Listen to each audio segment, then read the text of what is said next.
दोस्तों आपको याद ही होगा कि पिछले महीने मैंने आपको एक खबर दी थी जिसमें मैंने बताया था कि जापान, अमेरिका और यूरोप के तमाम देश मिलकर भारत के खिलाफ डब्ल्यूटीओ यानी कि वर्ल्ड ट्रेड ऑर्गेनाइजेशन में गए थे भारत के खिलाफ एक बड़ी शिकायत लेकर। और इन देशों का कहना यह था कि भारत एक नया कानून लेकर आया है जो क्वालिटी कंट्रोल को लेकर है और इसकी वजह से हमारी कंपनियों को भारत में नुकसान झेलना पड़ रहा है। लेकिन मैंने आपको साफ साफ बताया था कि भारत किसी भी देश को टारगेट नहीं कर रहा है। भारत ये कानून सिर्फ इसलिए लेकर आया है क्योंकि जो विदेशी कंपनियां हैं वो भारतीय ग्राहकों के साथ पिछले कई दशकों से चीटिंग करती आ रही हैं। कैसी चीटिंग? दरअसल ये जब कोई अपना नया प्रोडक्ट या सामान दुनिया भर के सामने लॉन्च करते हैं तो यूरोप में, अमेरिका में या जापान में जो प्रोडक्ट लॉन्च किया जाता है वो बहुत ही बढ़िया क्वालिटी का होता है। उसमें हर एक प्रकार का मटेरियल टॉप नॉच इस्तेमाल किया जाता है, हर एक चीज एकदम शानदार होती है। लेकिन वही प्रोडक्ट वही कंपनी जब भारत लेकर आती है तो उसमें बहुत सारे बदलाव होते हैं। उसकी बिल्ड क्वालिटी घटिया होती है, ओवरऑल क्वालिटी भी अच्छी नहीं होती। कई बार बहुत सारी टेक्नोलॉजी हटा ली जाती है, जो अच्छे फीचर्स होते हैं, सेफ्टी फीचर्स होते हैं, वो भी नहीं दिए जाते। जबकि दूसरे देशों में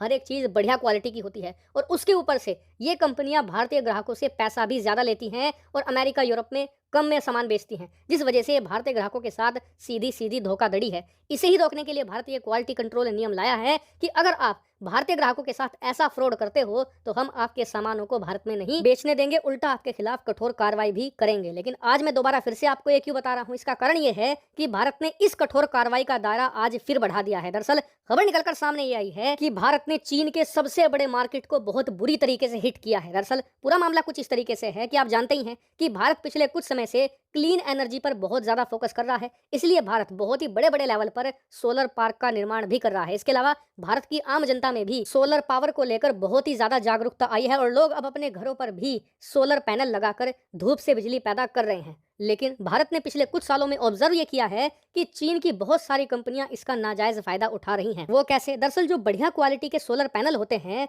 वो बहुत ही ज्यादा महंगे होते हैं, बहुत ज्यादा एक्सपेंसिव होते हैं, क्योंकि इन्हें बनाने में जो मटेरियल इस्तेमाल होता है उसमें भी बहुत ज्यादा खर्चा लगता है और टेक्नोलॉजी भी अभी ये बहुत ज्यादा एक्सपेंसिव है। लेकिन चीन क्या करता है कि बढ़िया क्वालिटी के जो सोलर पैनल है इसमें बहुत ही चीप मटेरियल का इस्तेमाल करता है और बहुत ही सस्ते में सोलर पैनल का निर्माण करके भारतीय मार्केट में बेचता है। और पिछले कई दशकों से चीन अरबों डॉलर ऐसा करके कमा रहा था। अब भारत के जो ग्राहक हैं वो देखते हैं यार जो ये made in China solar panel है इसकी कीमत तो बहुत आधी है, ये तो सस्ते में पड़ रहा है, इसीलिए वो उन्हें चुन लेते हैं। लेकिन वो सोलर पैनल क्योंकि घटिया क्वालिटी से तैयार किया गया है इसलिए कुछ सालों के बाद वो बहुत ही कम पावर जनरेट करना शुरू कर देता है, धीरे धीरे करके उसकी लाइफ खत्म हो जाती है और एक टाइम पर आकर जितना बताया गया था उससे काफी कम वो पावर जनरेट कर पाता है। लेकिन आप जानकर हैरान होंगे कि इस पूरे कांड में सिर्फ भारत के आम ग्राहक ही नहीं फंसते थे, बल्कि भारत सरकार भी फंस रही थी। जो हमारे बहुत सारे बड़े बड़े सोलर पावर प्लांट हमने लगाए हैं जहां पर इन चीनी पैनल्स का यूज किया गया है, वहां पर भी यही चीजें देखने को मिल रही थी। और इसीलिए भारत सरकार ने अब इन घटिया क्वालिटी के सोलर पैनल के खिलाफ कठोर कदम उठा लिया है। दरअसल भारत सरकार ने ऐलान किया है कि अब से जो भी भारत के अंदर सब स्टैंडर्ड के सोलर मॉड्यूल बेचता पाया गया